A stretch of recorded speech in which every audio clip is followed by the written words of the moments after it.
establish, is this a relationship that you actually want to invest in? The best friendships I have no limits. Welcome to the Dream Lifestyle Podcast, your place to build your faith and master your craft. In this conversation, we're going to be talking about how to build long-lasting friendships. And to have this conversation, I have my best friend. Hey. I have my wife. It is I. Yes. The last time she was on the pod, she was just my girlfriend. But now, you're my wife. I am. It's lit. Life, guys. Wow. The last time I was on the podcast, I was also Joy Jefferson.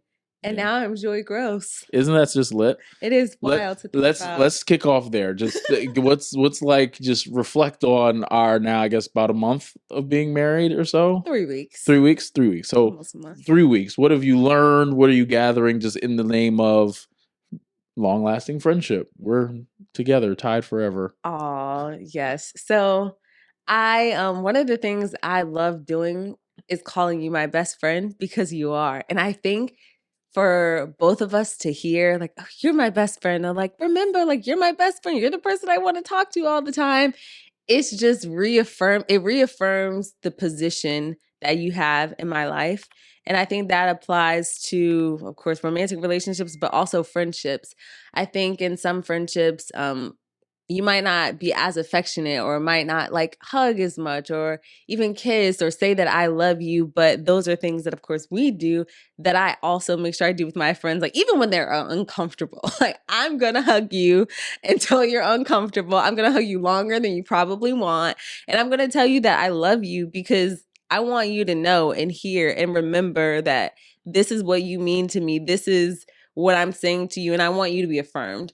So that's one of the things that, or I guess another thing that I've done in our relationships that I also do in my friendships. But I've also enjoyed, during our time of our 3 weeks being married, just doing things that I think friends would do together, kind of like going to the store, buying things, asking each other's opinion on how does this look? What do you think about this? And trying to envision something and bring our thoughts, what are in our mind, to life. Yeah, that's the fun one.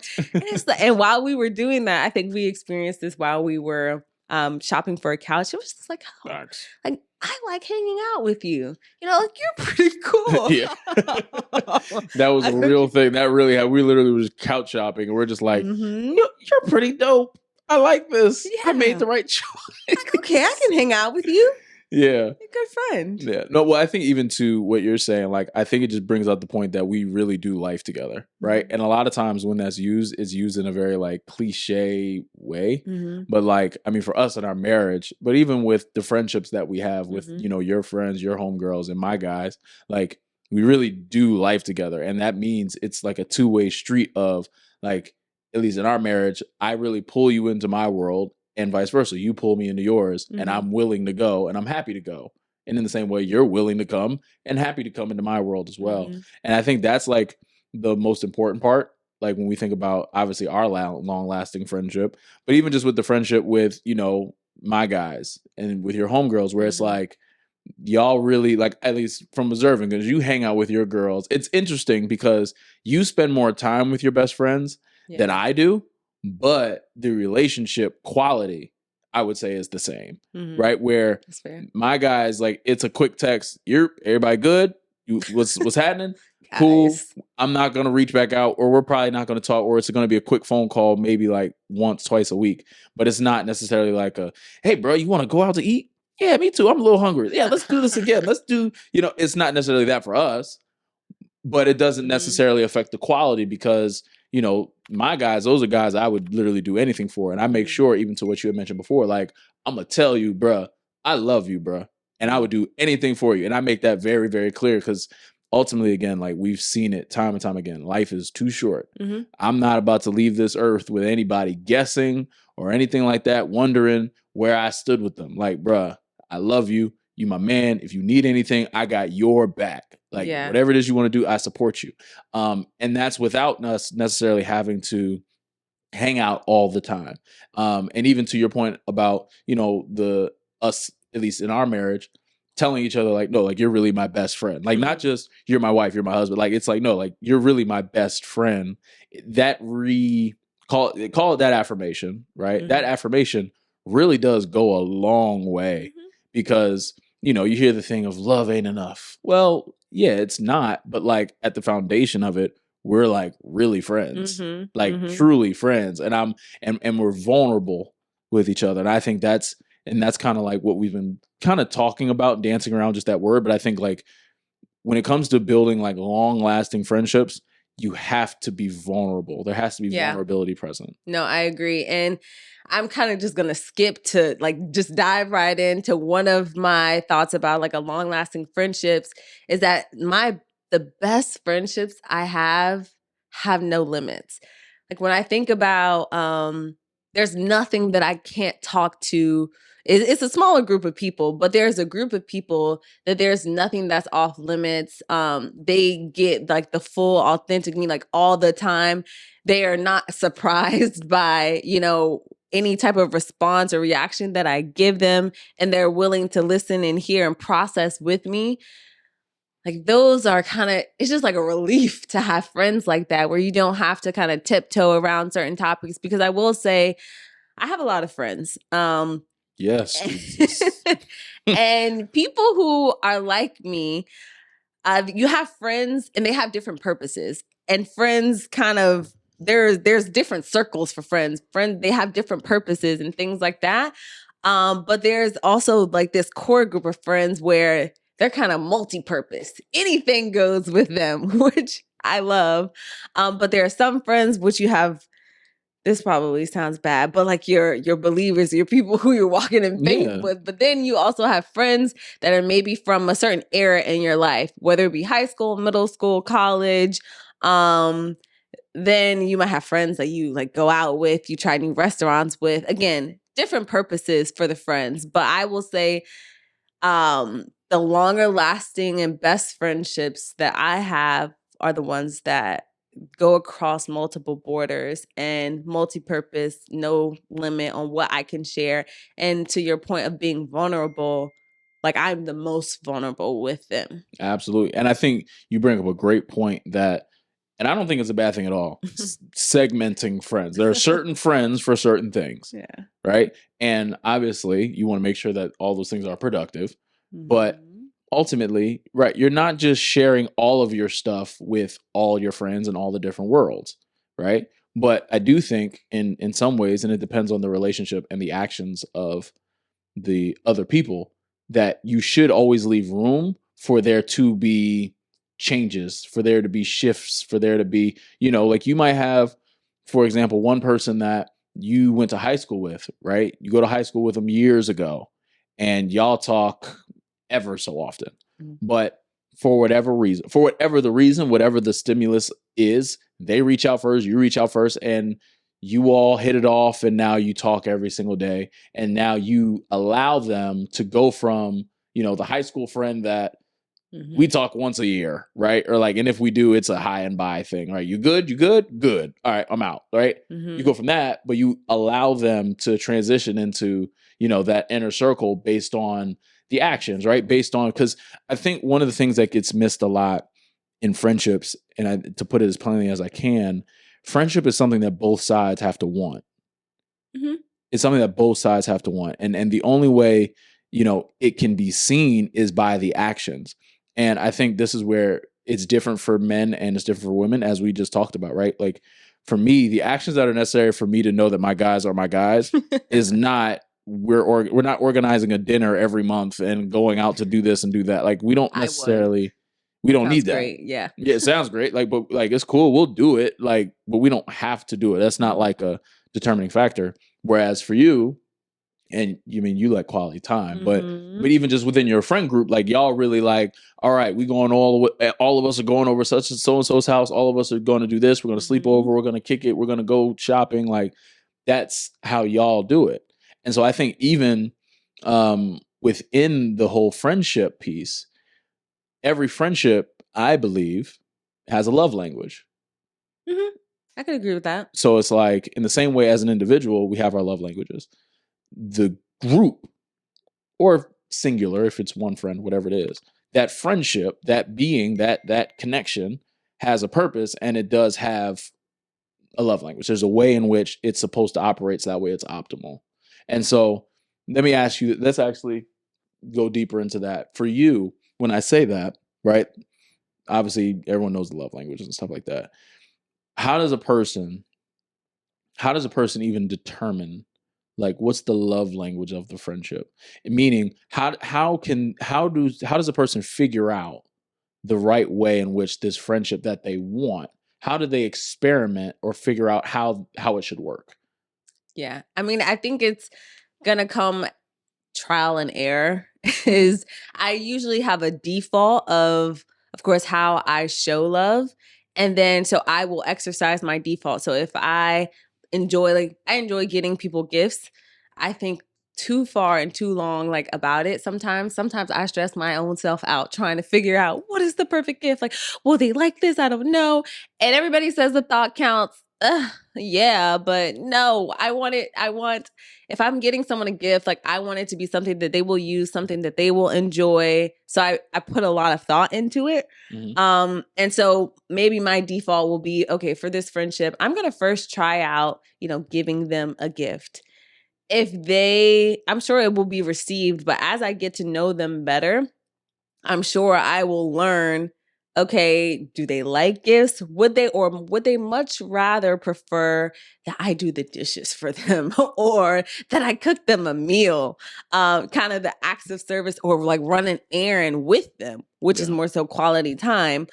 So as I think about, okay, what is the love language, I guess, of our friendship, it requires time to kind of learn the person better, and also observing what their response is to the way that you are trying to show love, or to the way that I am trying to show them love. So I think those are the two biggest things. And I will also say that could change depending on what season the friendship is in or the person is in. Now you're talking. Yeah. Now you're talking. I mean, some of my friends, of course, quality time does it every time. However, in a different season of their life where they might not have the time to spend, maybe it can be, well, what can I do for you? How can I help you cross something off of your list so that it frees up your time, but you're also knowing that I'm still here, I'm still present, and I still want to help you. And I love that, sorry to cut you off. I love that all of that is a conversation that's had. Like I've seen it in your friendships, and I think it's the coolest thing in the world because it just doesn't happen often, right? Where it's just like, it's just the real authentic conversation, right? Of just like, and you just said it, what can I do to take something off your plate? Because I know you well enough to know that right now you don't necessarily need quality time. You need something off your plate. What can I do? Direct me, right? And that's one level of it. And I think that people need more of that because, again, just because, let me back up. Before you even get to the conversation, it goes back to what I had said. You just have to want it. You just have to want it. Like where it's like, establish, is this a relationship that you actually want to invest in? And if it is, then you allow your actions to match that. And I think that's what leads to having those types of conversations to say, what can I do to get something like that? What do you need from me right now? Right? As your friend, as your homie, what can I do? What's up? What do you need? And again, women, most of the time, it's the quality time. It's the, little knick-knack thing. For the fellows, it's more of a, all right, bro, get yourself together. You got this. I got your back, and but it also can be, bro, what can I do? What we got to do? So, Bo, what I want to say about that, though, is in order to have that conversation, you have to be vulnerable enough to say what it is that you actually need. Yeah. And the person who's asking, it has to be a genuine ask, not like kind of like, let me know if you need anything. A lot of times when people say that, they're just saying it out of courtesy. And so sometimes when I say that, I say it again, like, I'm serious. Like, let me know, like, what can I, or maybe I'll try to ask it in a different way. So it's not just okay, cool. Well, what I started doing, honestly, was I just started doing something. Like, if I know enough information, I'm going to just do something. Like, whether it's I'm going to just send you some money, whether it's I'm going to just go handle whatever, I'll clean whatever. Like, a lot of times, like, I've found, I'm going to just do it. Like, again, and this is me having enough context to whatever it is my friends need. Like if, one of my friends opened a restaurant, like, hey, I'm coming over with the camera, like, just because I know that would be helpful to him, right? Like, obviously that's something I do for a service, but that's my man. So it's like, look, I got you, bro. Like, I know you still figuring things out. I know you got 1,000 things you could do. I could see why it's stressful. Totally understand. But yo, let me just come through real quick. Let's get something done, right? Yeah. And like that's one of the things. Like for me, I've learned to just, at least I know enough now of my friends where I don't even necessarily need to ask sometimes. But I just do it sometimes. I'm like, no, I'm just do something. And I think that could be a good strategy because there will be times where people might not know what they need. And that is when doing something, but also prayer comes into play. Like you might not know what they need either. So God, show me what to do. Show me how to respond or how to comfort them in this situation or in this season of life that they're in. The friends that pray for you, like that is invaluable. Like when you can call up a friend and like, yo, it's time. You need to pray right now. Like it's going down. Yeah. I love when I can call my friends or text them and just pray. They don't ask no question. Okay, got you. I got you. That is like, I don't know, it doesn't exactly have to do with loyalty, but in that moment, I feel like, oh, you really have my back. Like it's not just... I'm gonna say you feel like there's other people with you, right? You don't feel alone and everything like that. And I think that, again, that to your point, you said it, invaluable. And it just prayer is like one of the most intimate things that I think you can do with a friend and with someone else. No, I think that's good. No, but I think that's really good. And that leads me to the point that I was going to go into, the fact that it's not only just doing life together, but it's also allowing them into your life and actually like not just doing life together in the sense of I'm just telling you what I'm doing and you tell me what you're doing, but we're in two different locations most of the time. It also means like at some point or another, on some level of consistency, like we come together and actually do something, whether it's going to church together, whether it's praying together, whether it's, being in faith together, fasting together. Like doing those types of things together really allow for the friendship to grow and really be strong. Just because, like I mentioned earlier, like me and my guys, we don't necessarily like, we don't do get-togethers or anything like that at the frequency that you and your girlfriends do it. But, I make it a point where, whenever I leave town to go where I like to go, I hit my guy up and we get breakfast. Like, or at least I make time. Yeah, let's get lunch. Let's do, right. And it's not necessarily like let's watch the game. We're going to get burgers. We're going to make do it real big. And like, we don't necessarily need all that. Like, that's not necessarily, our frequency with it. But it is actually being intentional with, we do life together. Like I tell you about what I have going on. You tell me what you have going on. But there is times where we do really come together and just talk. Right. Yeah. We actually do come together and have those conversations because life can get so busy. That part. Life gets so, and understandably so, because that's also too, like, you don't want to be friends with nobody that ain't got no motion. Like you got to have something. Right. You have something going on. Let me ask you this. People talk about how, in marriages, when you get married, the person that you're married to will change. Like you're not marrying like when you're 10, 20 years in, it's not the same person that you married when you first got married. And I think a lot of times in romantic relationships, people expect the other person to change to some extent. But what about when your friend changes? Like when you have a friendship and the person is changing or the friendship is changing, like how do you handle changes and shifts in your friendships? So for me, I look at it, you broke it down, but I'll repeat it. There's a difference between the person changing and the friendship changing. Meaning, if the person is changing, I would want to know, if it's the person, I would want to know, why is that person changing? Did they lose a loved one? Did they hit a rough patch in life? Did they just hit a rough patch financially? Like, just what is the reasoning behind the change? Did they pick up a bad habit? Because reality, that happens, right? I'm going to evaluate those things. And depending on the previous relationship before the change will determine how involved I'm going to be in helping them and supporting them, right? Now, again, that may be controversial to some, And I'm okay with that. But what I mean by that is, if, you know, my best friend Corey is my man. Anyone that knows me knows Corey Jones is my man. That's my guy. Little Right? shout out to Corey. Yeah, that's my guy. So, but if Corey as a person were to change because of, let's say he picked up a bad habit. Now, Corey's not like this, so he's okay with this example. But if he were to change as a person because of a bad habit he picked up, because of our previous relationship, I would move heaven and earth to do whatever I can to help him to get back on track.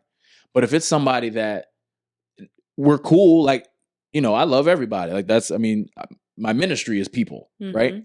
But if we don't have that type of intimacy in our relationship, in our friendship, then yeah, I'm a help, but it's my tolerance, the duration of the help. Yeah, the bandwidth is going to be a little different if it's a bad habit. But again, I would evaluate all of those things. Oh, yes. Now, if the friendship changes, then I would need to assess why. Is it because I've picked up bad habits, or am I growing? Have they grown? Like, now at that point, that to me is a conversation with the other person. Like, hey, we ain't talked, or it hasn't like felt, we got beef, or yeah, what? like that. And I think that's where that vulnerability piece comes in, where it's like, nah, it's been a little off between us this past month or whatever. Like, I'm used to, ain't heard from you in a while. Like, it's like, what's going on? And I think that's where that vulnerability comes in. So I think on one hand, if it's the person changing, you know, it's assessing the cause of that change on their part. And again, the same thing can be done to you and should be done to you, because that's real friendship. That's if it's the person changing. But if it's the friendship, then I think that's where that vulnerable conversation has to be had. And then the conversation should proceed into, okay, this is why the friendship has changed. Do we want to continue this or not? Do we want to fix this or not? Or is this just seasonal? Right? Like, I've had that conversation with Corey plenty of times, and I'm using Corey as an example just because for sake, but with anyone, like, because he's been in seasons where I know he's super busy, and I'm okay if we don't talk for a couple weeks. Like, it's really okay.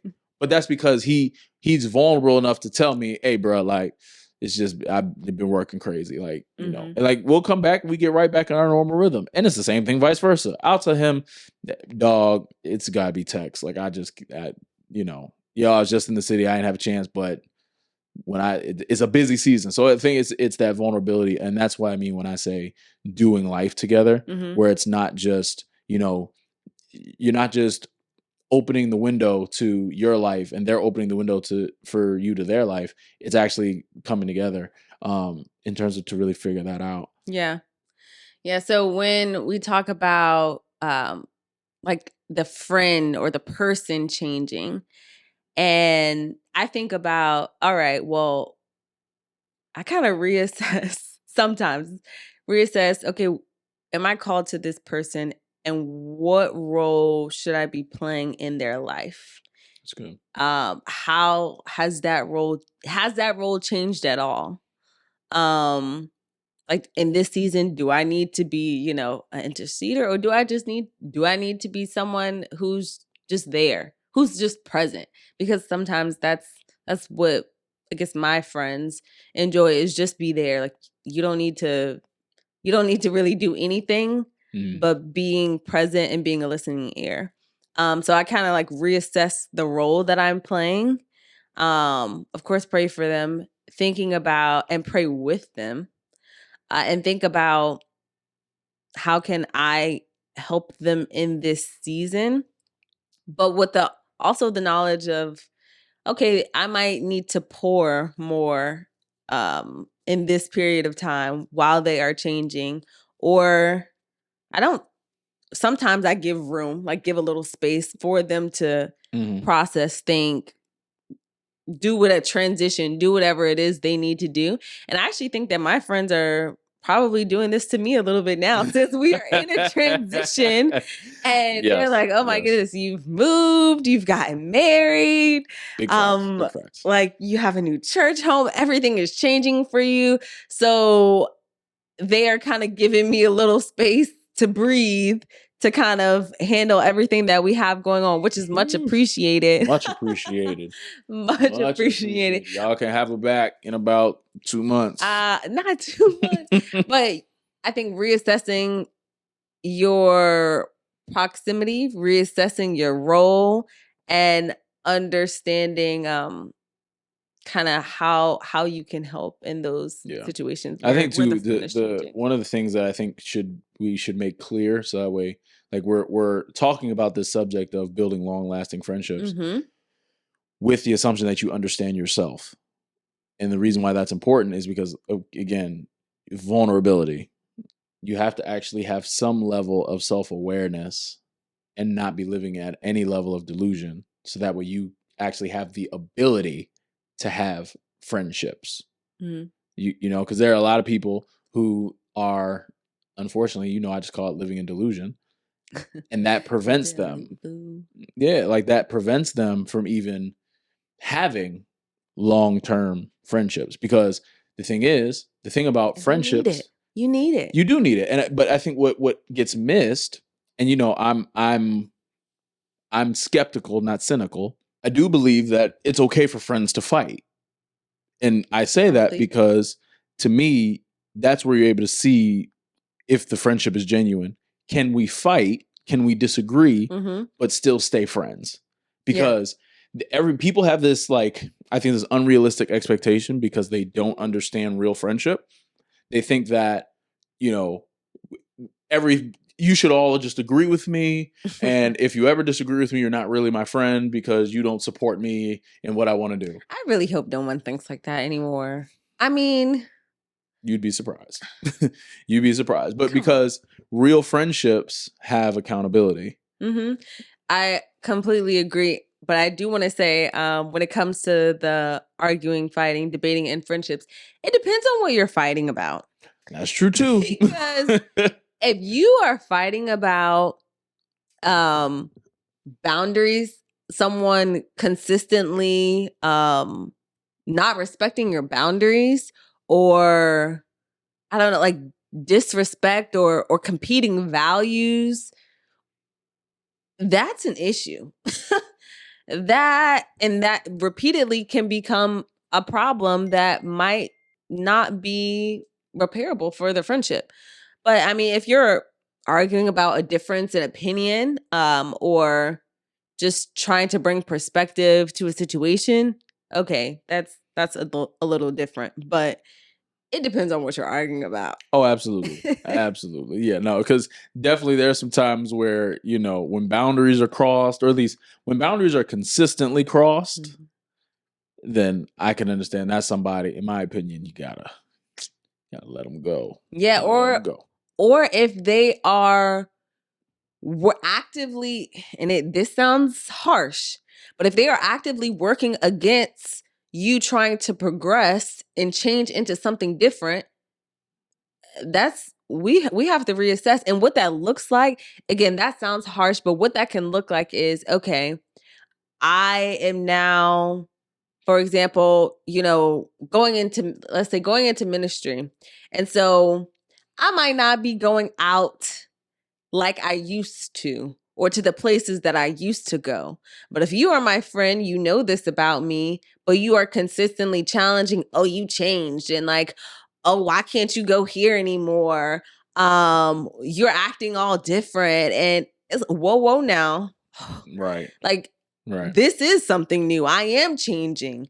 So now, as my friend, I need you to be aware of that, and I need you to either come alongside me as I go to grow and change, or get left where you are. I love that example too, because that's obviously it's a real example. That's like, you know, what we're both navigating, but it's also, that's a big pivot of a change too. So that's like another way for you to really see, where do we stand? Like, how do you view this friendship? Even though I'm making a major pivot that changes the places that we can even go. Can we still exist as friends? Yeah. Now that this transition is happening. And I think that's a real thing. And that's probably a whole nother podcast episode right there. Yes, because I got some more. You know, how to basically keep friendships and transitions. But I do think in a lot of ways, like we touched on just with long-lasting friendships, it is that vulnerability piece, right? Just being vulnerable with people and just giving it a chance. Because there might be someone listening and they're like, well, how do I even find friends? I don't even want to make friends. I've been hurt in the past, all of that, which I get it. But God created us to be in community, as you taught me. Haha. Hallelujah, people. Did you hear that? But God created us to help each other. And so that on some level, I would say on the foundational level, you have to just take a chance. Like, you're never really going to be 100% certain when it comes to the people that you're vulnerable with, if they're going to be receptive. Yeah, receptive to whatever it is that you're sharing with them. Like for our marriage, like I trust you with my safety. So it's very easy for me to be vulnerable. But it did start when we were dating, and I just threw out little things. Spewing out stuff. Little things. That's spewing out. Goodness gracious. It was cute. But, it took time to build to that point where it's like, okay, I trust to know that you have my back. You my dog, right? Mm-hmm. And the same goes with my friendships. There have been small instances where let me be vulnerable and let me see how they handle it. And not in like a testing way, but where it's like let me just share, let me bring you into my world. Mm-hmm. Just this is what I got really going on. And let me just let me just base my next reaction based off your action. Mm. And I think that's one part of just building long-lasting relationships. Mm-hmm. But then that second part that we just touched on is accountability being present. Mm-hmm. You can't have yes people around you. You can't have people that are holding you back from where you're called to go, right? You want people that are always pushing you towards better, always pushing you towards, the best version of you. Right. And pushing is uncomfortable. It does not always feel good. Yeah. And it can be upsetting and frustrating. Mm-hmm. But to trust that, your friend has your like best interest in mind, and they're on your team and they're not trying to be against you. That's a good thing to kind of settle and like, all right, like we're friends, like we're doing this. And I know you want me to grow as well and progress. That's a great point, Mrs. Gross. That's a great point. Thank you, Mr. Gross. Well, we appreciate you guys. Hope you guys got some value out of this conversation. We hope you enjoyed it, because we certainly had a blast having it. As you prepare for next week's episode, go check out last week's episode. Always remember, your dream is possible as long as you're willing to work for it. We'll see you all next week.